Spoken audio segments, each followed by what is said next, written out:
Hi folks, Captain Mike Rowell here with Charter Boat Annie Girl. Today is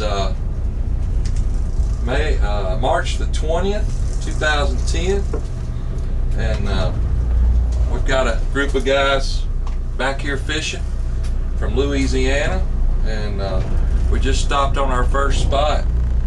The weather today started out very nice, real calm, but there's a front coming through, and it's supposed to start picking up this afternoon.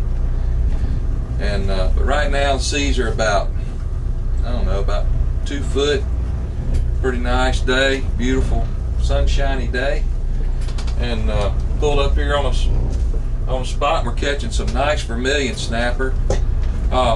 The red snapper season is closed until June 1st. So we're trying to avoid them, and grouper season is closed until April 1st. So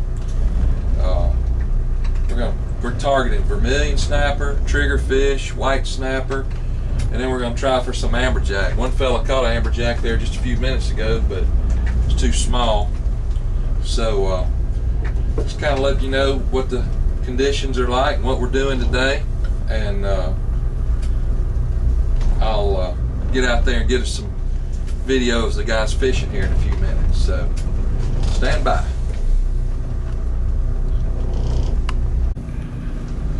Here's what we're looking at on the bottom machine.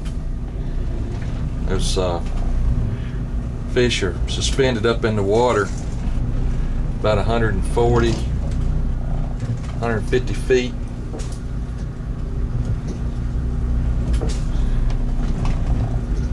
You want me to show you the GPS coordinates? We'll get that next time.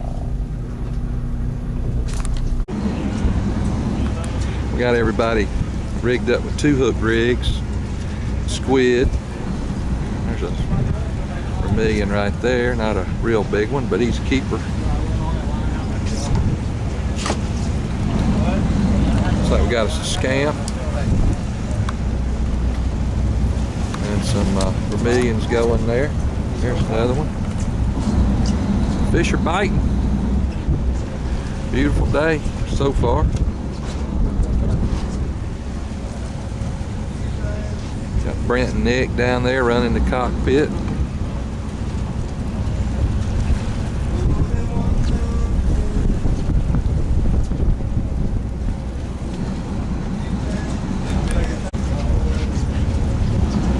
Guy hooked up with something pretty big back here.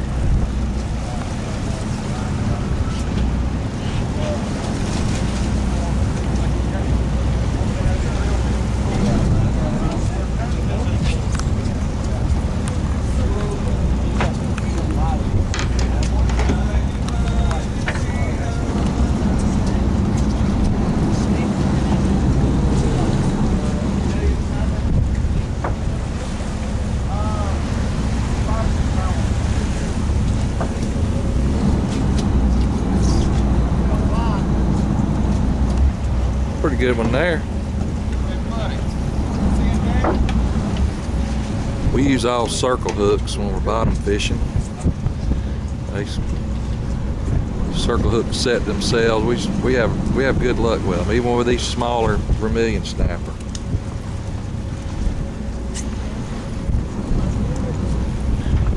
Yeah, looks like we got another throwback jack. Fun to catch though.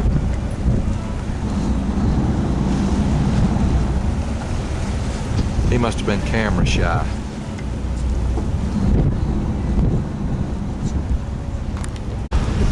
Pretty good one there.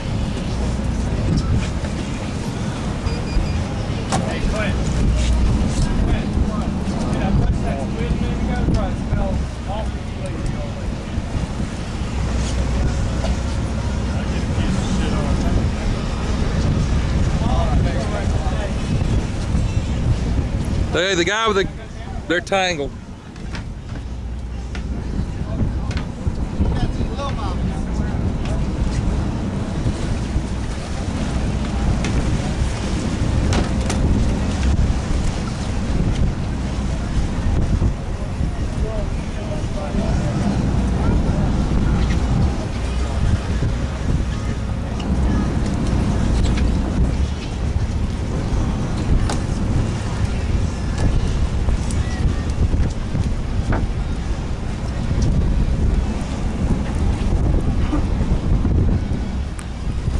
guy back here was, I think he's got a live bait. He was hung in the bottom for a little bit. We're hoping it's a scam. Oh, it's a grouper. But grouper season is closed. Hold him up, Nick.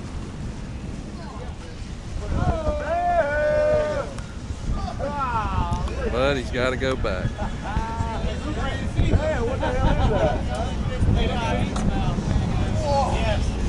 Nice one. I'm going to try to vent him. Bring these fish out of this deep water like this, it's hard to take care of them. But anyway, we're going to do our best to vent him and see if we can let him go. See how Nick's got the vent tool. Lay the pec fin down, go right to the end of the pec fin, go down into the gut cavity and vent the air through that hypodermic needle.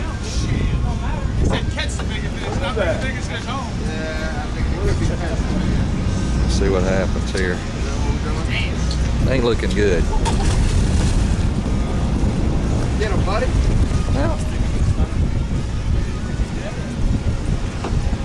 anyway, that's all you can do.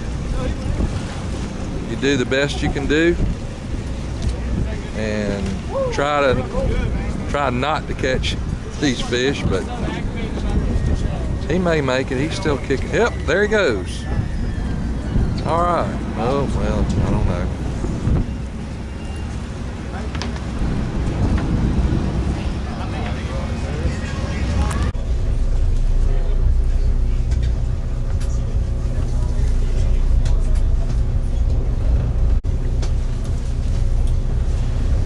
Well, like I said, unfortunately, some fish just don't make it. I mentioned a few minutes ago that we use circle hooks, and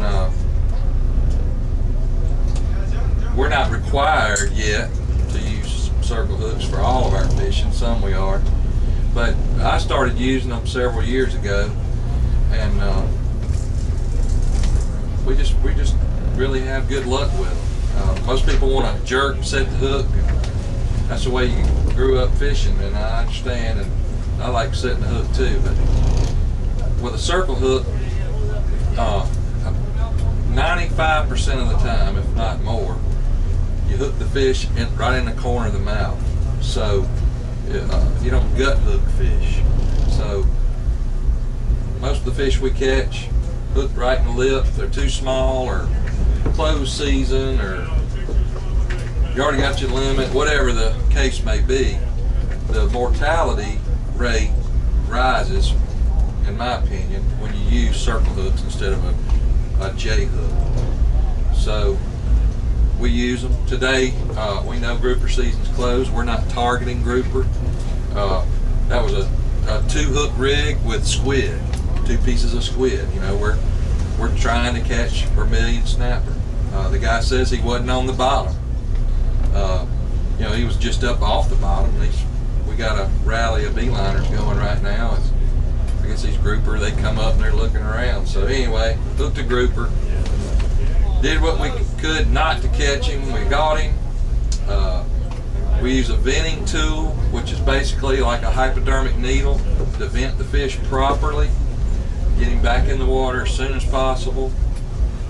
He still didn't make it. That's one of those statistics right there. So anyway, just thought I'd tell you about that. You know, we abide right by the law, and we try to take care of this fishery, and we do our part, but unfortunately it doesn't always work.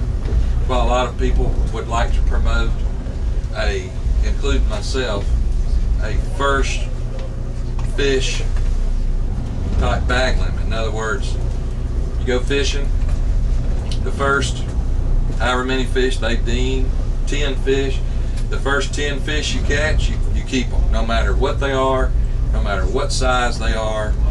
You just catch those fish, put them in the box, you got your 10 fish, you're happy. That way, 2 things. You catch what's abundant, and you leave the fish that aren't as abundant alone. The other thing it does is it brings the mortality issue down to zero. There is no release mortality anymore. So it's a common sense approach, and unfortunately that doesn't always work when you're dealing with the federal government. But that's what I'd like to see, some kind of a bag limit that's reasonable. People go fishing, they can catch fish, they can keep them, they can bring them home, they're happy. Nothing more disappointing to people, just like this grouper. You come out here and you're catching these beeliners and whatnot, you're getting a mess of fish, and then you catch this nice big grouper that you weren't trying to target. It might be the biggest fish that guy's ever caught. It might be the biggest one we catch all day, and we have to watch it float away. That's a waste. That's a waste. The times that we're in right now, everybody going green and conserving energy and watching this and watching that, and then we're gonna try to protect our fishery as much as we can, and then we're just gonna waste a fish like that. That's sad. It's something wrong with that. But anyway, I'll get off my soapbox. Just one more thing on the venting. Like I said, we've had biologists come to our fishing association meeting, and there's pamphlets everywhere now about venting. Used to, when we catch a fish, a snapper or grouper or whatever, and if we were going to release the fish for whatever the reason, most people, when they see that their stomach sticking out like that, they just take a hook or knife or something and poke a hole in it. Well, yeah, it lets the air out. They suck their stomach back down, and a lot of time they go back down. But now they got a hole in their stomach. That's not good. That won't work. Then another thing people will do when they see their belly all extended and their guts hanging out of their anus, they poke a hole in the gut cavity, a big hole with a hook or a knife. Same thing. Now you got a fish with a big old hole in it. So none of that is good. So what they come up with is these venting tools. Like I said, it's just like a hypodermic needle.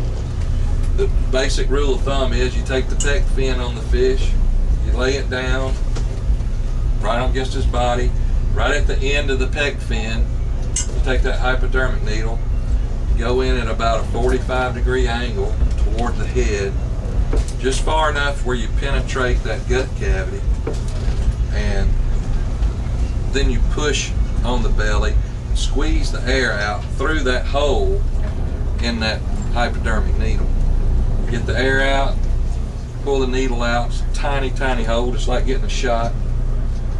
Fish swims away.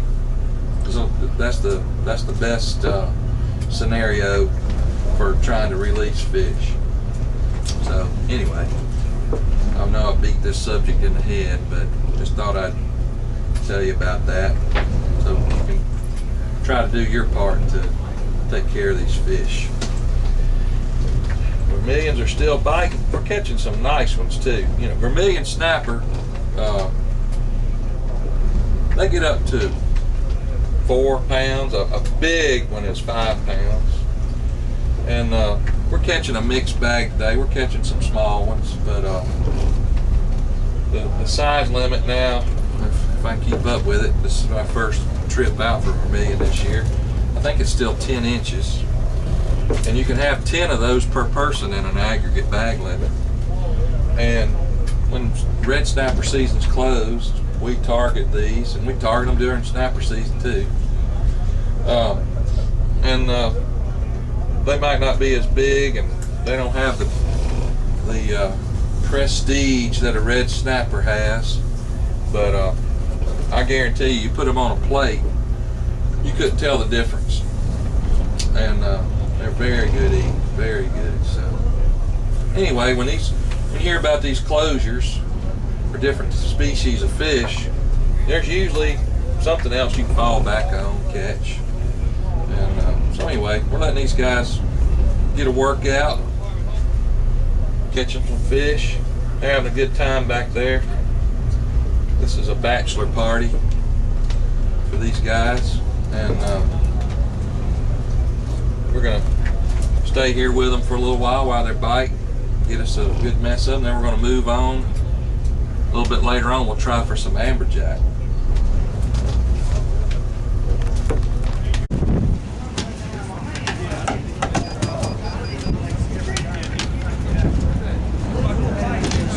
Catching a couple of amberjacks. Well, that's a barjack.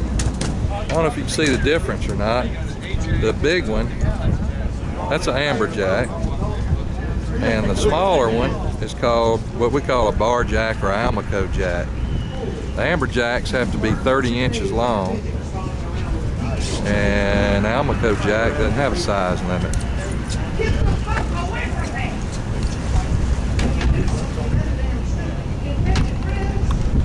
See the difference? The amberjack's long and slender, and the almaco jack is a little bit thicker from top to bottom, and his dorsal fin sticks way up.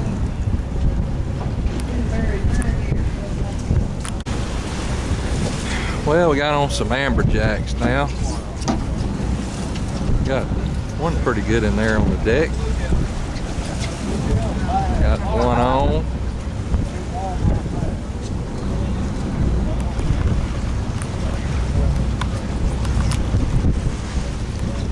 We just fish like 3 guys at a time, take turns, because they'll get each other all tangled up, break lines. Comes one.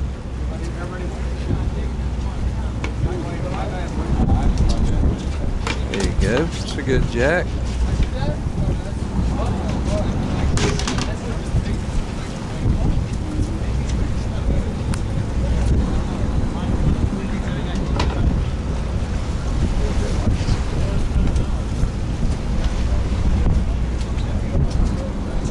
Hold him up one time. Grab him with that hook.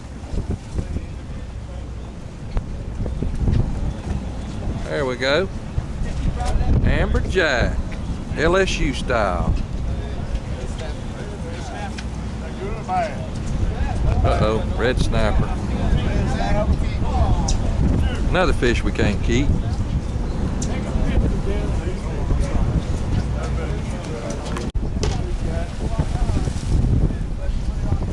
It's got 2 guys on the rod. We may have to go to a different spot. These fish are too big. Got a man eater on there, I bet you.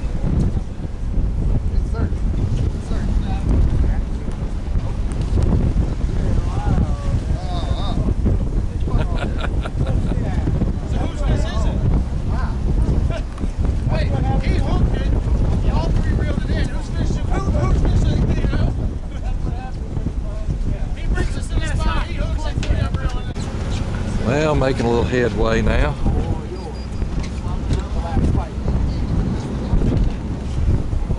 Hey, I get half the big fish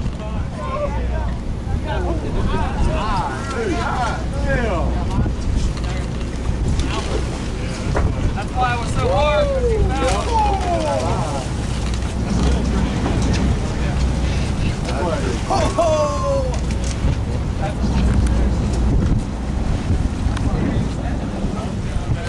Nice jack.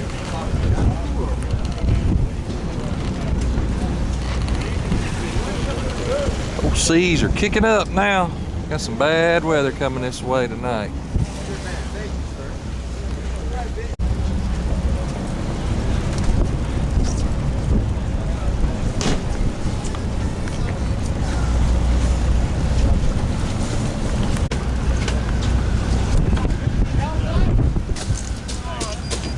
Getting a few jacks again.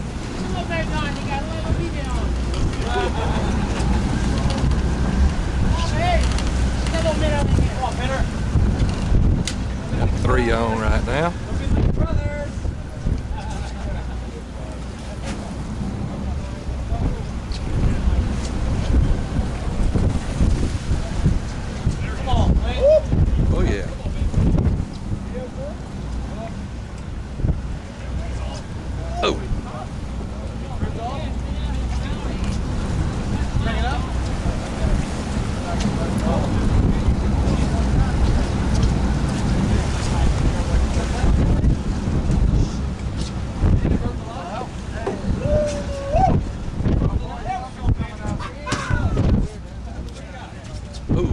Dadgummit, another grouper.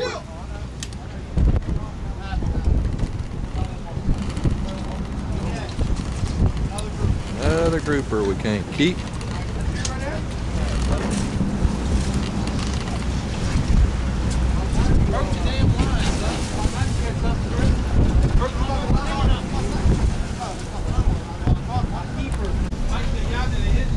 It's pretty rough this afternoon, and it's hard for me to run outside and video. I'm gonna try to video through the window a little bit here. Guys are having a great time down there. A lot of small jacks today, but we're getting keepers too. Got a few nice ones.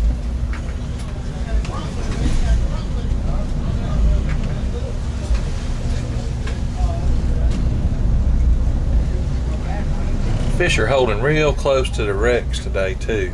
Or if I don't stay right on top of them, we don't get a bite.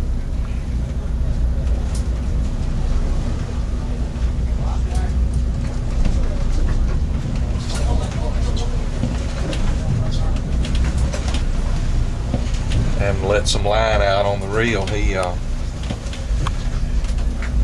reeled up all the line on one side of the reel and it was bang.